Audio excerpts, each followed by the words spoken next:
Greetings, race community. Brent coming in live with today's guest, Eric Holderness, who serves as Vice President of Development at the Kansas State University Foundation. Welcome, Eric. It's great to see you. It's awesome to be here, man. Been a long time listener, so first time caller. So Well, I'm excited to be a part of it, man. So yeah. Thanks for calling. And we are recording this on August 14th. By the time we publish it, Eric will have gone to Ireland to be a part of Farmageddon, the rivalry game between Kansas State and Iowa State University, which is taking place on August 23rd. How are you feeling about that? What do you hope you can tell me after that experience, Eric? Well, what I hope to be able to tell you is we came back with a win. Some hardware from across the pond would be great. Frankly, this has offered us an opportunity that feels a lot like a bowl game, except it's at the beginning of our season. And as many of us in higher education fundraising experience, it's over the course of the next few months we have the most opportunities for high touch engagements, invites back to our campus to meet with campus partners, students, and the like. But this is pretty unique in the sense that we get to kind of take that show on the road. I fully expect that Dublin itself will have a lot of green, but a lot of purple, a lot of red and yellow. I'm sure it's gold or something, and I've just offended an entire fan base. But hey, that's part of a rivalry game. I'm excited and hopeful that we come back with continued energy around where we're headed as an institution. This game itself has come with more than just the game. And in fact, the Lord Mayor, as his official title, of Dublin, was here last fall in Manhattan, Kansas. And I know he visited Ames as well. And they really were intentional about the efforts they put in around the game to expose those of our donors who are interested to the things that could be additive to our institution should they partner, or even in their certain enterprises or entrepreneurial endeavors. So there's luncheons for industry-specific CEOs on the lead up to the game. Obviously, the well-appointed visits to the Guinness Brewery will be a part of it. But I think what's been really extraordinary to watch is how that game, the Aer Lingus College Football Classic, has really talked to us about this is how you can leverage this game beyond just showing up and doing the same thing we might do on a regular Saturday in Manhattan. So I'm really hopeful because of the Ag Innovation initiative that we're still headed just barreling towards an end of. I think we can build and sustain the momentum that we need with this game, frankly, because the ag industry is just so strong and headquartered a lot of it in Dublin as far as Europe's concerned. Well, tell me more about that, because according to LinkedIn, there are 46 K-State alumni in Ireland full-time and 62 Iowa State alumni full-time. I'm guessing they already got us. I'm guessing you expect more than 100 people at the game, though. So, we do. Where do you draw from? Who's going to be there, and how do you kind of activate, like you said, the almost season opener bowl game type experience, and probably get to connect with a bunch of people that aren't going to every tailgate in Manhattan?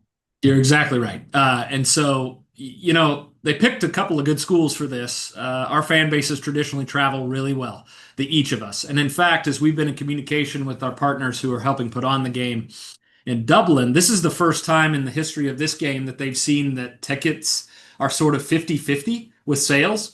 I think we're each expecting around 13,000, 14,000 of us to be at the game. So that's going to be really cool. And the 50-50 nature of it is great. But you're right. I mean, we have people from the East and West Coasts who are, hopping on flights and headed over, people that we just don't see that often. There's a couple of suites purchased by the president's office and the foundation to host. I think we're hosting over 100 donors in premium areas at the game itself, with pregame, parties and a special event where our board of trustees, which is a foundation volunteer engagement function, and the National Leadership Circle, which is a giving society for those that give at least $10,000 or more to our athletics programs. We're having a joint event, which isn't all that different than what we would do at a bowl game, but it is an awesome opportunity to get the invites to those that again are maybe calling this their family vacation for the summer, and spending a couple weeks even before the game kicks off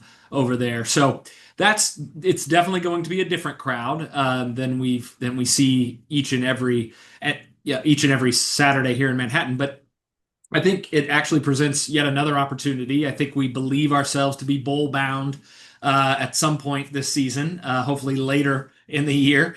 But yeah, so just another opportunity to utilize, college athletics as it was originally intended, as the front porch of our university, and then leveraging with our frontline development officers who have been selected to travel over to get visits, do visits, and follow up on visits while they're there. Well, I'm not going to ask what the decision-making criteria was on that front. I'm sure it was a hot ticket, but this is not the typical way that we start these episodes, but I figured with a week out, why not dive into the world of international collegiate football development logistics. So tis the season, baby. So all good. Let's find out a little bit more about Eric, though. And so why don't you take me back to junior year of high school? Who was that guy? What was he into? And what led you to Kansas State University? Yeah. So, Kansas State was, I won't say predestined, but, I didn't visit anywhere else. And frankly, I didn't really make my way around a traditional campus tour of this college campus until, it was self-guided on the first day of classes. And so, when you grow up in Western Kansas, you either enter into a community college, which we have a lot of classmates of mine. I graduated with 17 people in my graduating class, and most all stuck around. A couple of us did entertain 4-year institutions, and both of us ended up here. 4 of us ended up here at Kansas State. And so 17 kids in your graduating class, 4 went to college, all to Kansas State. That's correct. That's correct. And as the land grant institution, that shouldn't surprise most, as it is very rural and agrarian from where I grew up, and still my parents live on the farm out there. But it was the natural choice for those of us that had aspired to 4-year institutions.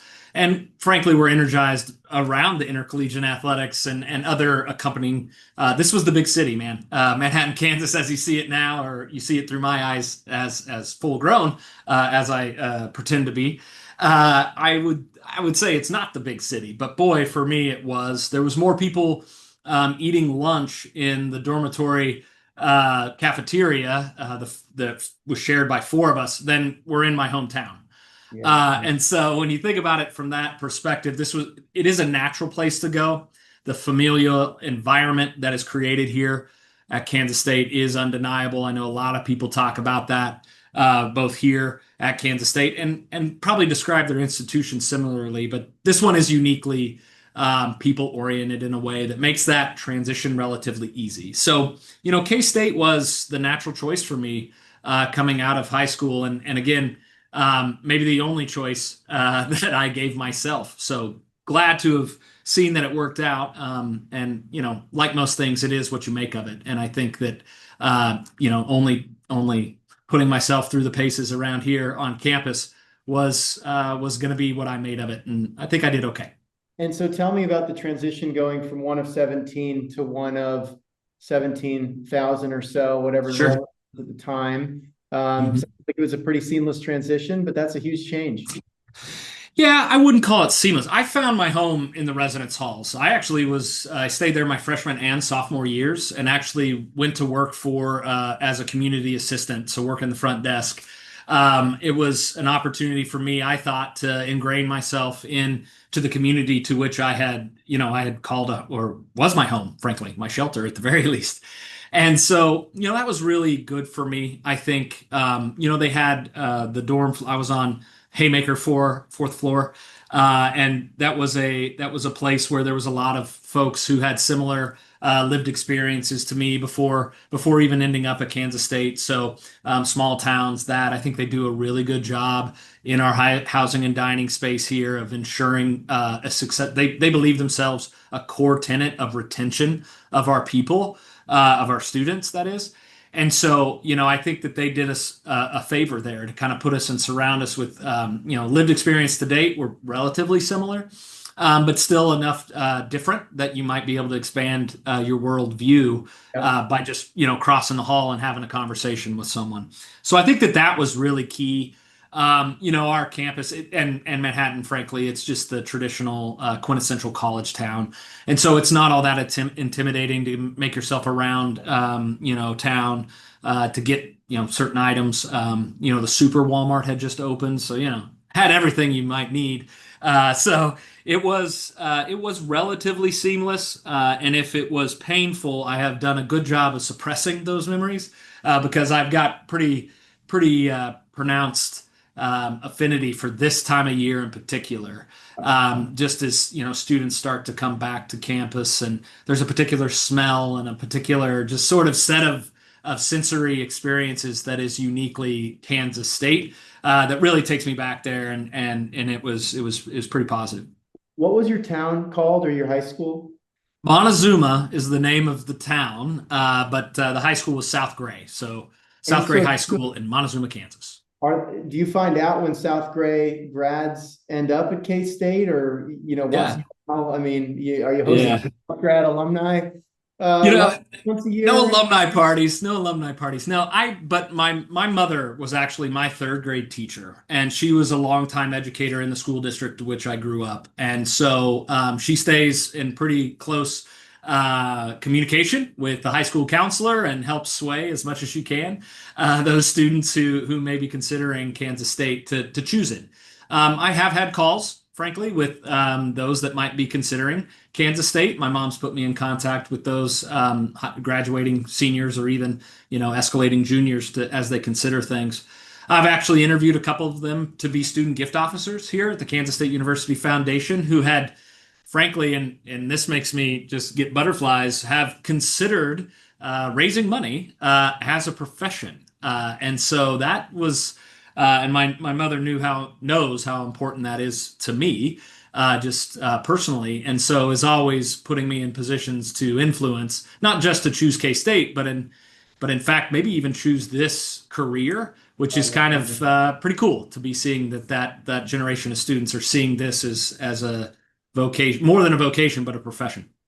A lot of people trying to, get high schoolers educated about that NIL money. It's good to see that somebody's introducing philanthropy as a career path Yeah. in high school too. Yeah. Yeah. So tell me about, in addition to your student work, I see that you were a campus rep for Apple. I was, yeah. I forget how much of a techie you are, but tell me about being a rep for Apple, which was basically like when the iPhone being released. It was a pretty exciting time. I mean, you had to get on top of your studies. Yeah, it was great. The Mac versus PC marketing ad campaigns were big then. Yeah, so I probably not the golden era. Steve Jobs might have something to say about that, but for me, it really was for Apple as a consumer product in amongst my then college-aged peers. It was the brand itself had a pull all of its own, and so much so that when they called us, you aren't salespeople, you're product evangelists. And I thought that as I think about that and that notion, it is true about even my profession today, right? We're sort of evangelists for this place more than we might be salespeople. But that's all it really took, really, was, what's the value proposition of the brand?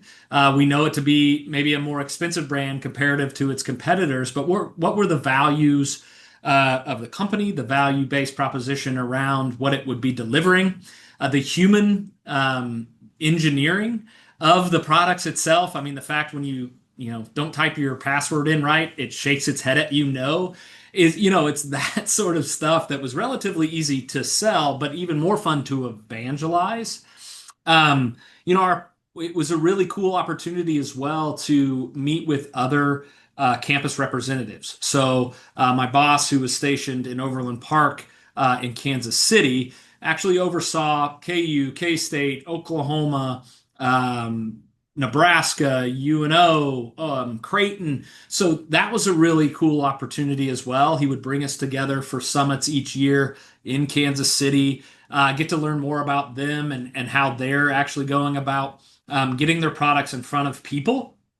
And really, it was, let's just walk around and have those white earbuds hanging out of your ears, and truthfully, that iPod was the gateway product to the Mac, that was spent a lot of time in new student orientation with a booth set up, meeting with parents. I think what was neat about that for me in my eventual career of choice in philanthropy was, I was a junior, sophomore. I was a sophomore in college when I got that gig, and we were selling computers that cost $2,000, $3,000 a pop. And I mean, the receipts that were going out the door. Yeah, we were talking $5,000 to get their students headed in the right way from a technological standpoint. And I just couldn't dream that anyone would have that amount of money to spend in one moment, let alone, ever. And I think that, setting aside my views on money was something I had to do early, and I couldn't bring my own baggage to that conversation. It had to be, what's the value proposition for this person? What's important to them?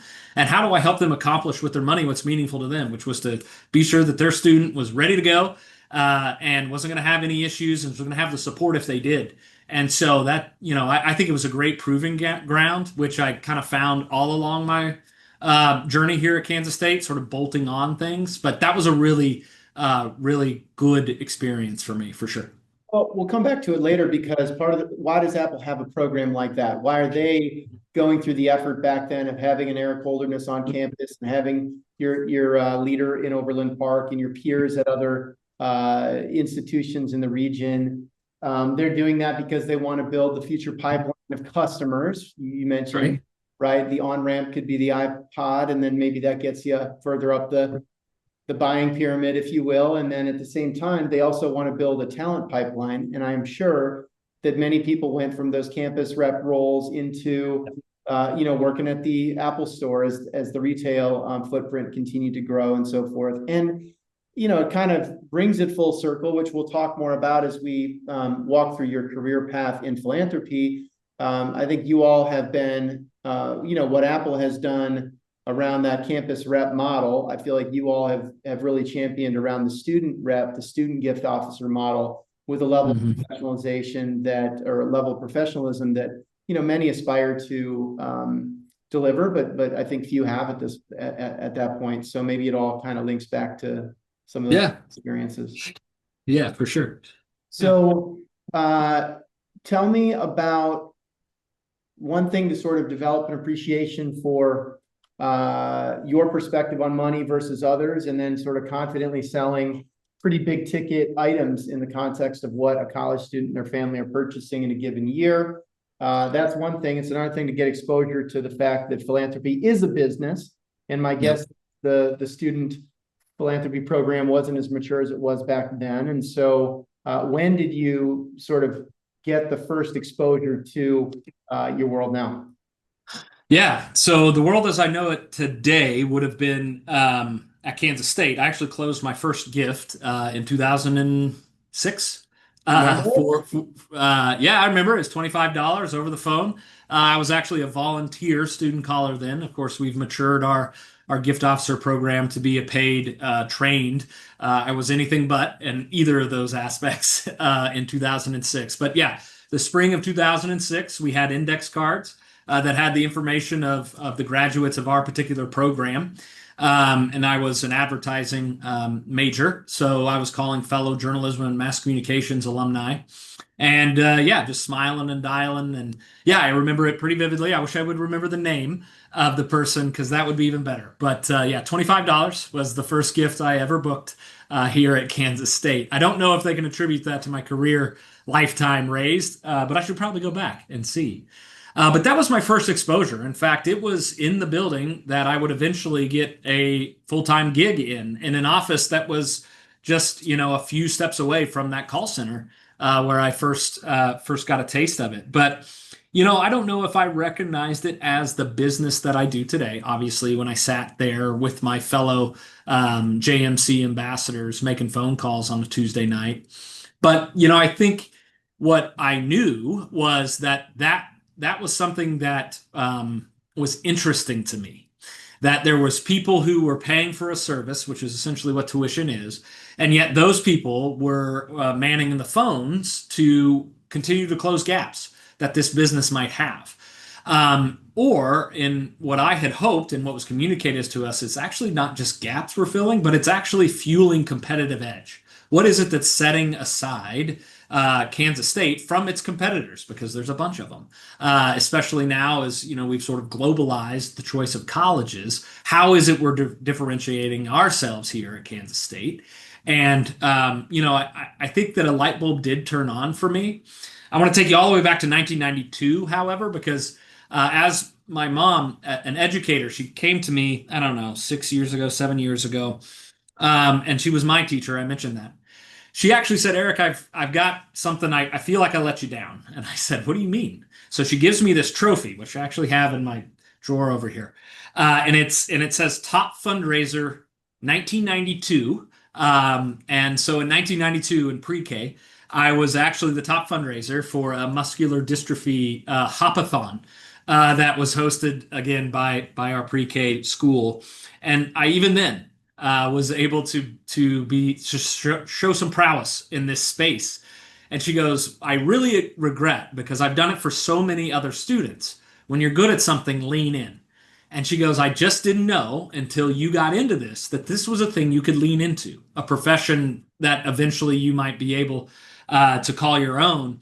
But boy, if I would have known, I think we would have got to this profession quicker.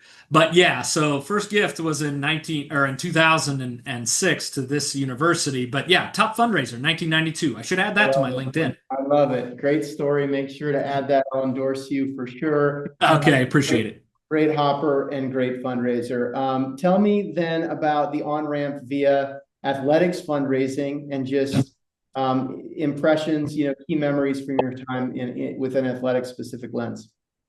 Yeah, so it was 2008, junior year of college, here at Kansas State, and that was not a great time to be looking for a gig in advertising. We are obviously in the Great Recession, and there was just a lot happening in the sense that you could call any advertising agency and said, sure, you can come to work here for free. But that's about all we could do right now. There's just it was a rocky time. And so I actually called my father and I said, all right, I don't know what I'm going to do.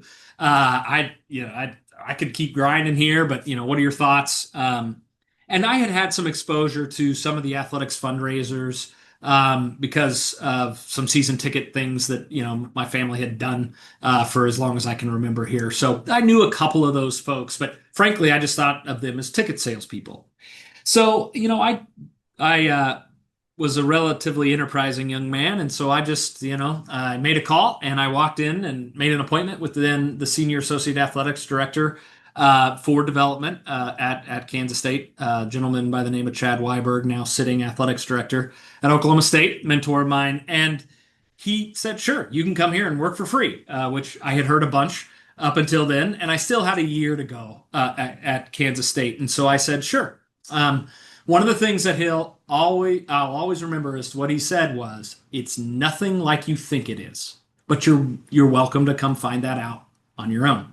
And so I did. I showed up the next day. I'm not sure if he thought I would, but I showed up the next day and actually worked the lion's share of nights and weekends when available my senior year at Kansas State for free, stuffing envelopes, media guides for those that are certain levels of participation in the athletics programs at the Ahern Fund, all the way to helping host the #1 parking spot, which was a premium tailgate spot that was sold at the annual auction in athletics. So I'd be flipping burgers and serving up soda and malty beverages for those that had purchased that for every home game. And so gave up my senior year football games as a fan to just find out that he was right. It's nothing like you think it is.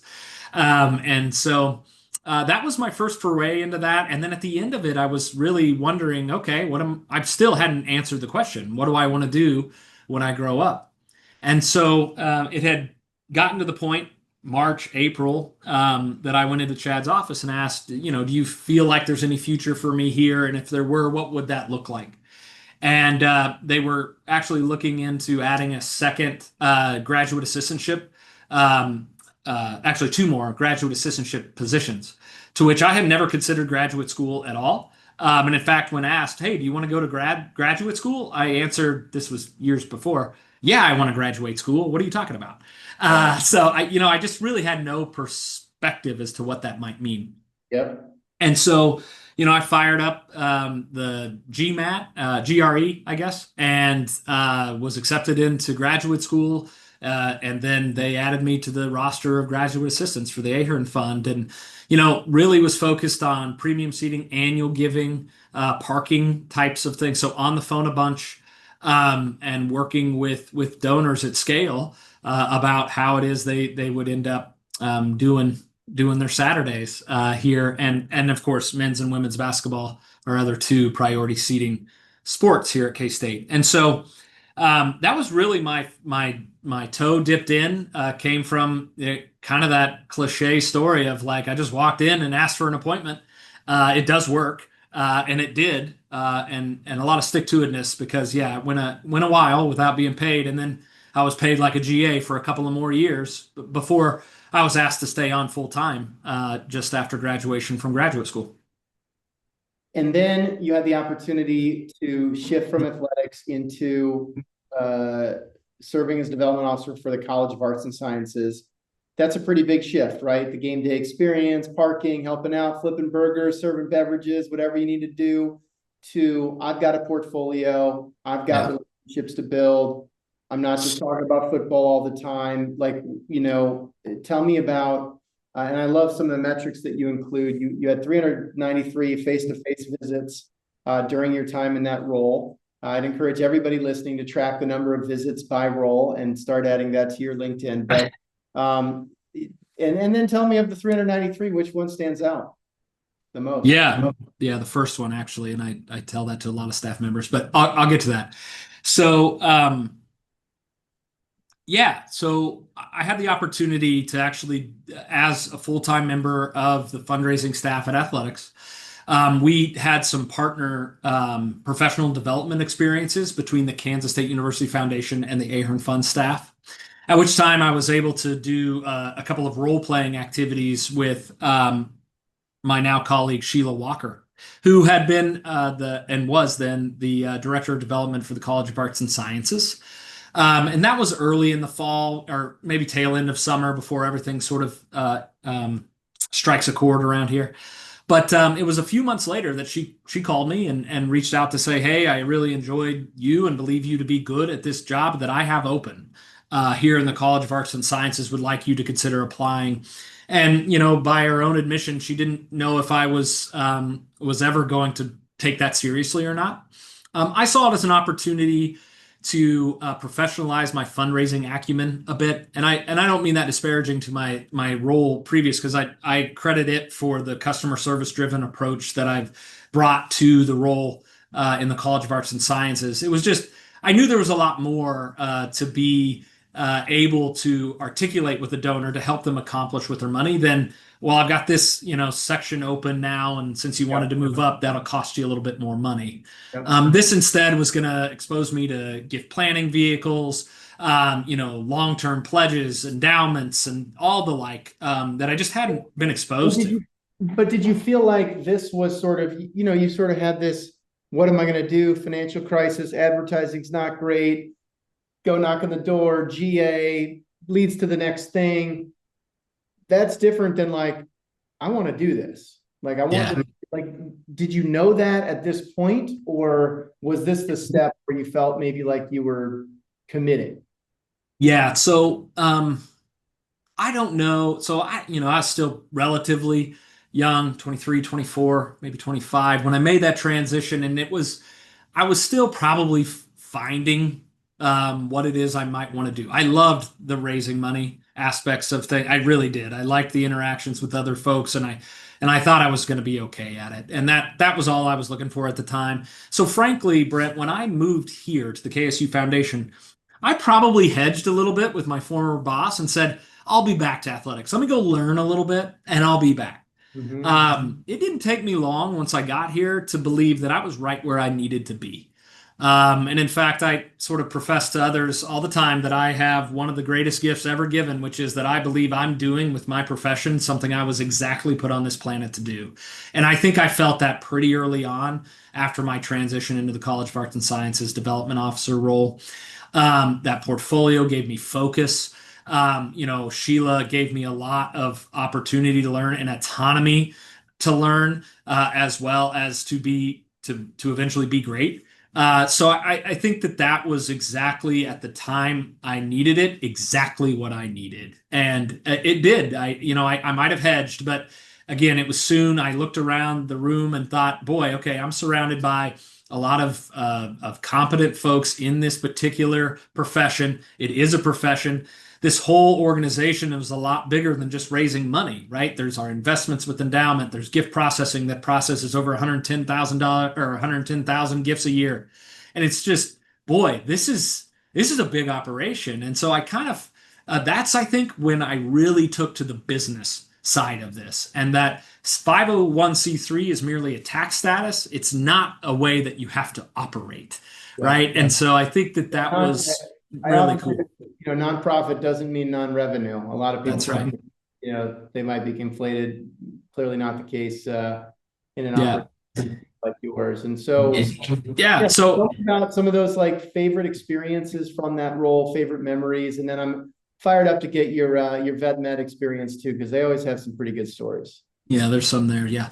So actually, my favorite. You said, okay, what was your favorite donor? It was the very first one, and it was John Webb in Gig Harbor, Washington. I hope that's okay, John. But he was the very first person that I had reached out to. This is how scientific the trip out to Seattle in the Pacific Northwest was for me as my first trip on behalf of the College of Arts and Sciences. It was as far away as you could get from my farm in Montezuma, Kansas, within my assigned travel region as you could get.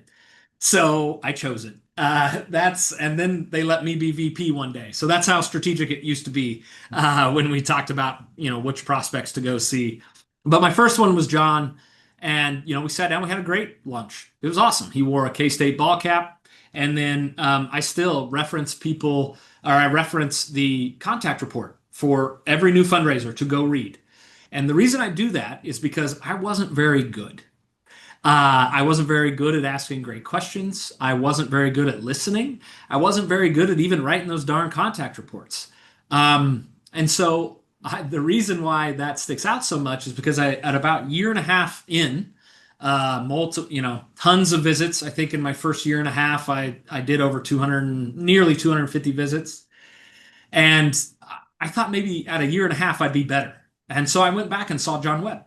And I was better at asking questions. I chose not to do it over a meal, but instead over coffee, something that was less intrusive to the conversation. I had learned enough through those experiences that, in fact, there was a gift there the whole time. And I had disqualified him upon my first meeting with him mere 18 months earlier. So I reference it to the new staff members to say, you're not going to be great at this at the beginning. But through a lot of practice and intentionality, you can be. They'll let you run the place one day. And so I think that why such a watershed moment for me. Well, I love that you have that contact report and that you can reference it. It's a very authentic way to help people understand the way a career can progress. But if you could give me a little before and after in sort of Eric Holderness today, if you were approaching that visit today, the first one, what you would have done versus what you actually did at that time. And that could include everything from how you prepared or how you secured the meeting to write the follow-up and the game plan. Yeah. Knowing enough about the prospect to begin with is important. But I think, if I were to ask someone in an interview that has been doing this work for a while, what do you like to know about someone before you walk in, and what do you take in with you? And if the answer to that question is very little and nothing, that's a person that I might say, yeah, you could work here. Because mostly I tried to read everything about John. I tried to know John inside and out, so much so that it was almost irrelevant for me to meet him. And so much so that I didn't ask great questions about him, knowing more about his life stage, pulling on the strings of capacity and his likelihood and propensity to give. His affinity for Kansas State, I determined was high because he wore a ball cap with a power cat on it. It was that the nuance, the art of this, which is to leave enough of it open, to deny my human side, not to know so much that I just don't ask those questions, right? Let this be a human interaction, and it'll be genuine, authentic things that I think great fundraisers always bring to the table. And then the actual questions that I ask, or when I know when to ask them. It turns out John talked about money 2 or 3 different times in our first conversation. He alluded to it not necessarily in relation to philanthropy, but that was my moment, right? I kind of thought, look, get through the script, build rapport, then you get to the ask, and that happens in the last 15 minutes. And that's all fine and good to have a sort of general structure of how you think a meeting might go. But, everybody's got a plan until they get punched in the mouth, and that's great. Be ready to, when they take you there to the conversation, which is mostly, I want to secure a gift on behalf of Kansas State that's mutually beneficial to this party and that of the institution, go there with them. Abandon all hope. Just go ahead and say it. Say why you're there. Thank them for their past giving, and say, since you brought it up, that's why I flew all the way out here to Gig Harbor, is to ask you, what do you want to accomplish with your money that's meaningful for you at Kansas State, and how can I help you do that today? And that would be the difference. And to coach that in our people today, because it's not easy. It is not easy to set aside your views on money, or to be that courageous in a first-time visit to ask about one's money, assets, and how they can deploy them to make a difference here at Kansas State. But again, I bring it to the staff's attention to say that's what I missed 18 months before I sat in front of him the second time. And that makes all the difference. When you just go there with them, because they were naturally there in their mind anyway. It gets a little clunky when you start to introduce money when you had 3 opportunities to do it anyway. Love it. Well said. Thank you for sharing, and amazing that it's that fresh in your mind still, but I love it. That was 26. That was 2016. It's almost, maybe you're just photographic and you remember every visit with that. No. But tell me about vet med. I have heard some epic stories, like, you're with animals when you're a vet, in vet med. So have you delivered any cows or pigs that we should be aware of, helped out, along the way? Not in that role, but I, definitely growing up, that was a part of my upbringing. Not pigs, but definitely cattle. That transition was interesting. It's one of 2, as we would characterize the architecture, planning, and design college here as a professional school, but it's only one of 2 here. And it's probably the most pronounced as far as its different experience than that of the undergraduate part of our institution. And so moving from the College of Arts and Sciences, where you had a multitude of prospects, I mean, it's our largest alumni base, to the college with the smallest, literally, was probably the biggest shift in mindset around how you become intentional about this work. I, in fact, believe that those are great stepping stones to experience it all. Arts and sciences, you just go out there. You'll have a plethora to see no matter where you choose. In the case of the College of Veterinary Medicine, you had to be really willing to get on a plane and then get in a car and travel about an hour and a half in between each of the practices, because it was just bad business to set up shop next to another K-Stater, right? Like, that just doesn't make any sense for a vet clinic to be parked right next to another one. Most of those folks leave as doctors, but they're actually small business owners within a year, right? And so that juxtaposition of prospect base and the fact that you're really just taught how to heal animals, not to run a business that enables you to heal animals, was a really neat opportunity to, again, learn, ask a lot of good questions. I was authentically ignorant to all of the industry, so I was able to honestly just ask really good questions, and it led to some really deep relationships. The craziest, I don't know, lots of like dogs were under anesthesia and had some teeth cleaning halfway through, and they could fit me in for 15 minutes as the dog woke up. That was probably the most common. I did find myself being asked to wear some cowboy boots, and we did work cattle one day, which isn't totally outside of the sphere. Yeah.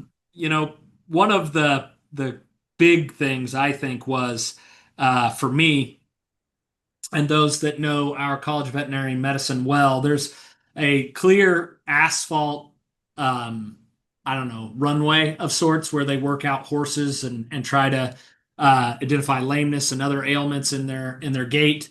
And it is directly in between the hospital and the teaching portion of our campus.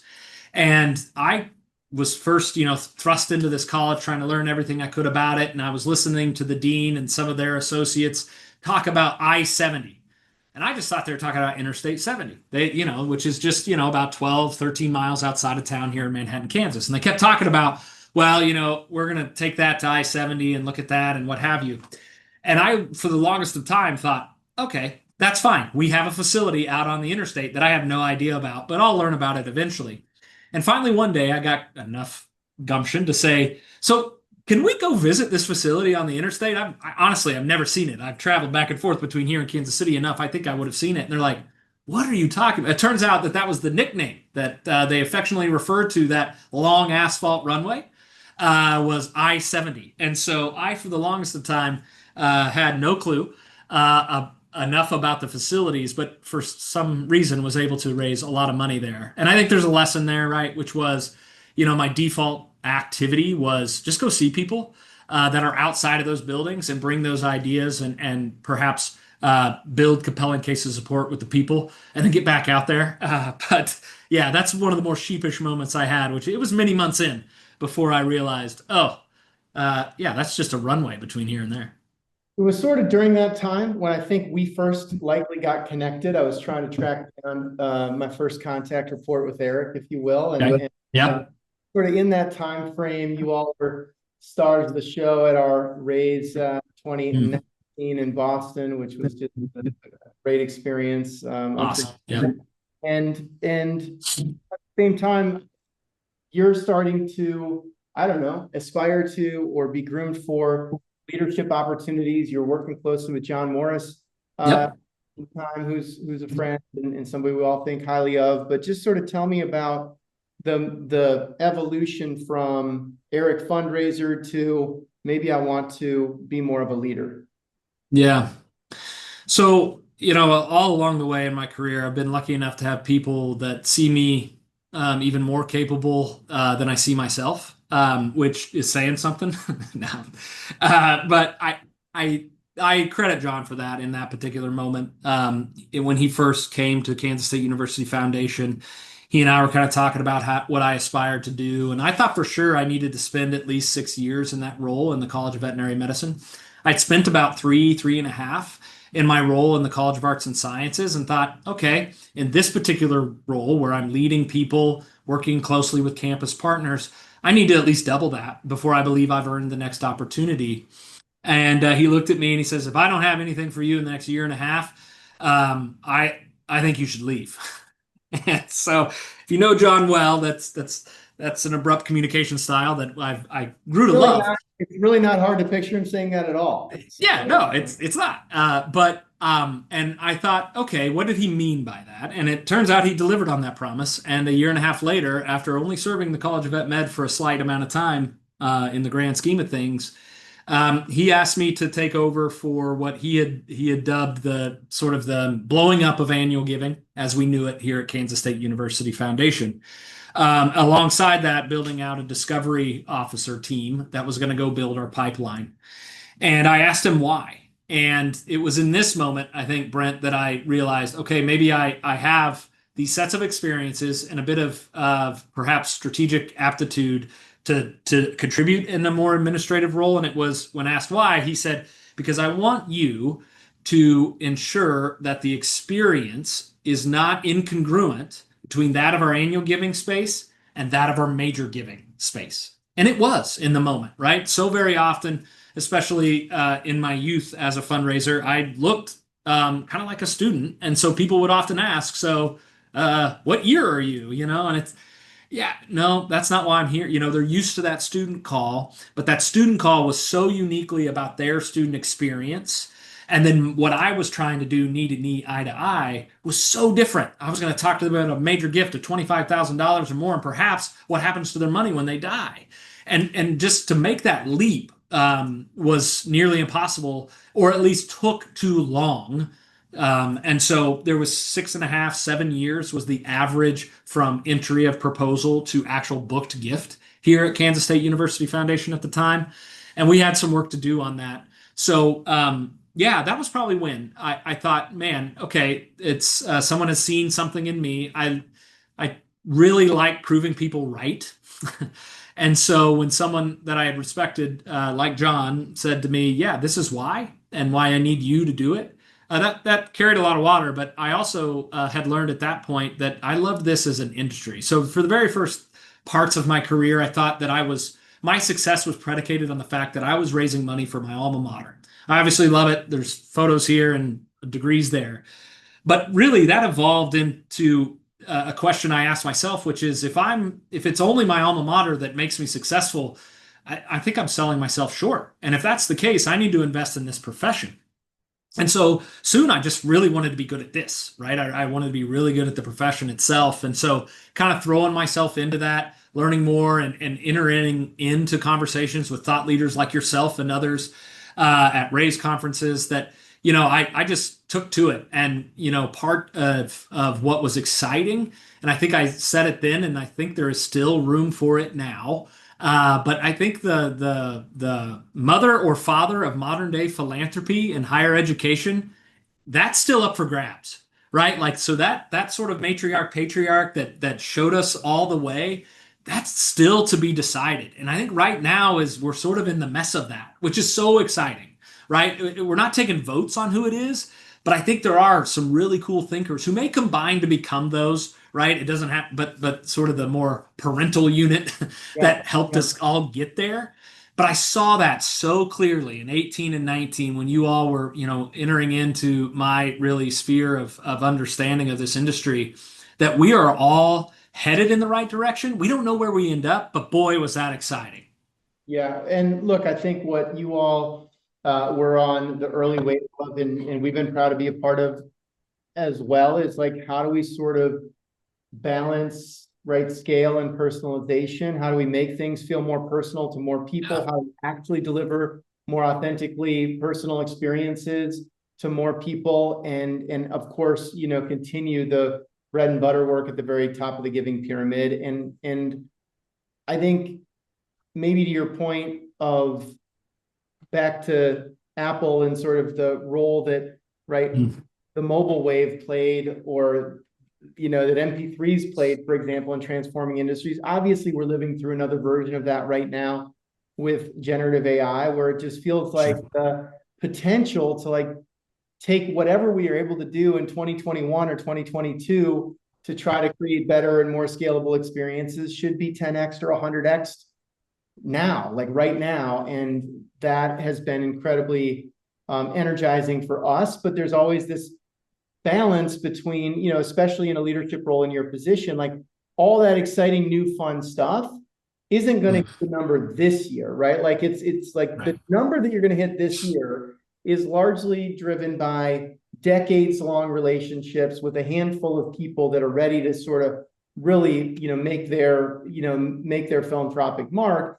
And so, like, how do we make sure we don't break that while innovating in the middle or bottom of the pyramid?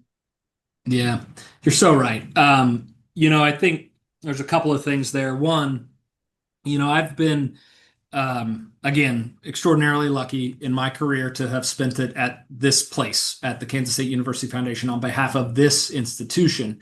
And so the idea that there's decades worth of work that we're now realizing to get to the goal we set just a few months ago, right, is real for me, right? I see some of the names or some of the visits. In fact, gift officers who are fresh to our organization will say, hey, I'm meeting with someone to finalize a gift you met with 7 years ago. And I'm like, awesome, glad. And that to me offers a perspective that I think we all have, but aren't necessarily able to unless you spend the time that you have in escalating positions at the same institution that you actually get to see in your Right. daily. And it renews your investment in those parts of the pipeline building. For me, it is. It's refreshing to remember, yep, that's why we did that. And that's why it is that, frankly, for I think 10 straight hires, they were all qualification officers here at Kansas State University Foundation. We were that dedicated to finding out who was next behind all of the people we already know.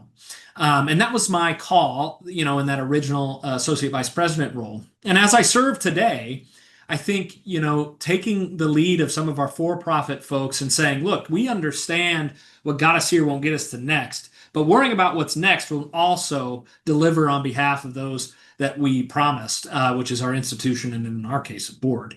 But we have to allow ourselves the time and the budget, frankly, to test some of these other things, whether it be generative AI or otherwise, which we are. But, more than that, I think we have to stay focused on the problems that will be evergreen in our industry. So much so, or so many times, people bring us solutions that we look for problems for, when I think we need to remain vigilant and disciplined and work inside our teams to identify what are the problems that will never change for us here at the Kansas State University Foundation. And then let's go turn these solutions into solves for those. And I think that we've done a pretty okay job here in this time where that, the big spin up of generative AI, first instituting a policy where we sort of put a cap on what everybody's out there trying to grab onto, but then also reminding us and agreeing at a leadership level, these are the three problems we will solve with anything, whether it's AI or otherwise. It's identifying new prospects, creating a hyper-personalized experience for our donors, and gift officer efficiency. Those are the three things to which we will always solve. And I think that, yeah. So that's yeah, I really think what that's exactly right. Is like we just had this come up, yesterday. It's like it is not about the technology. It is about what we're trying to achieve. It is about the friction areas that are limiting us from achieving that, right? It's about the bottlenecks. And so it's like find those things that then potentially, right, could be reimagined, streamlined, accelerated, with a new tech wave, the same way that like not having an iPhone and having an iPhone introduced lots of ways that we could go get at the thing we wanted to do anyway. Yeah. Yeah. No, you're totally right. And again, we're in the throes of it, and it feels like there will be no slowing down, and that's okay. Because I think through discipline and the deciding of these things, we can then be creative, right? Yeah. I mean, so often people believe that creativity lives up here in the clouds, and you got to, walk around without your shoes on for a couple of hours, and then an idea will hit you. But it's not until you've decided that these are the business practices and problems that we need to solve that we can do that. We can take that time and be like, oh, there are two disparate trends that I'm spotting here that are actually solving for this. Let's bring them together, see what we could do. And ultimately, creativity for creativity's sake is just flawed, right? Yeah. So how do we actionize critical thinking, problem solving around evergreen issues, which is generally a numbers game for us, scale. We are unfortunately coming up on time, but I've got to give you a chance to give a couple shout outs. I had asked you specifically about team shout outs, and you said your teammates, Megan and Zoe, you really wanted to make sure you shout out. I did. Yeah, Megan, my wife, of just now over 5 years, is awesome. I believe that, and actually most of the credit is of my ability to be present for this job is because I can go home and be so very present with her. And then the all-star is Zoe. She's my nearly 1.5-year-old baby girl who is been another opportunity to learn, and that's been fun, refreshing. I think a year ago, should we have done this in at least the video medium, you would have seen some deep bags under the eyes, and but it's been a really great thing. I want to thank them both for letting me do this because it truly fills my bucket, and to have them be proud of me for the lives that we're able to change doing this, and knowing that that takes hard work is really cool. So yeah, shout out Megan, shout out Zoe. They're the best. And you've mentioned Sheila and John. We'd be remiss Yep. to not bring up Greg and your dad. Yeah, that's right. So Sheila Walker obviously gave me my first shot in this gig, and I technically am her boss today. But what was so cool, and kind of back to wanting to prove people right, she told me about a year in or maybe less that she would work for me one day and would gladly do so. And I was pretty sheepish about that then, but to have that come to fruition, there's big hugs when that came a reality. So yeah, I get a little emotional thinking about it anyway. But yeah, she was really influential in giving me my first shot at this, and then is still influential at my development leadership team table. Brings a lot of empathy and responsibility to the work that is really a good gap filler for me, who may miss those fine details sometimes. Greg Willems continues to be my mentor and boss, and is gifted in many elements of this work, and is overall someone who will push you to places that you never knew capable. John, of course, a close friend of mine, mentor, confidant, frankly, as I navigate this. We're of similar ilk in the way we think about this work, and are excited about where it's going. And I'm excited to cheer him on at every stop he makes. And then, of course, my dad. You've heard me allude to both my parents. I've got a baby sister, Audrey. She's not really a baby, but she's on faculty at Oklahoma State. So we love higher ed in this family. But my dad, truthfully, small business owner for 38 years. Also ran the family farm. He showed what it meant to dedicate your life to something you care deeply about. But mostly, I think he taught me how to be a leader of people. I mean, it wasn't nearly as large as this particular organization, but the way that he treated the people that worked for him as if they worked with him, because frankly, that's what we all do. That changed everything for me to see that modeled as what leadership means, and not just what management means. So yeah, huge shout out to him, and excited because I'll be escorting he and my mother to Ireland as we put a bow on this. For their first ever trip across the pond, because the only way they were going to Europe is to see the Cats play. So how good is that? Well, hey, if you think of it, shoot me a selfie so we can get it added to this.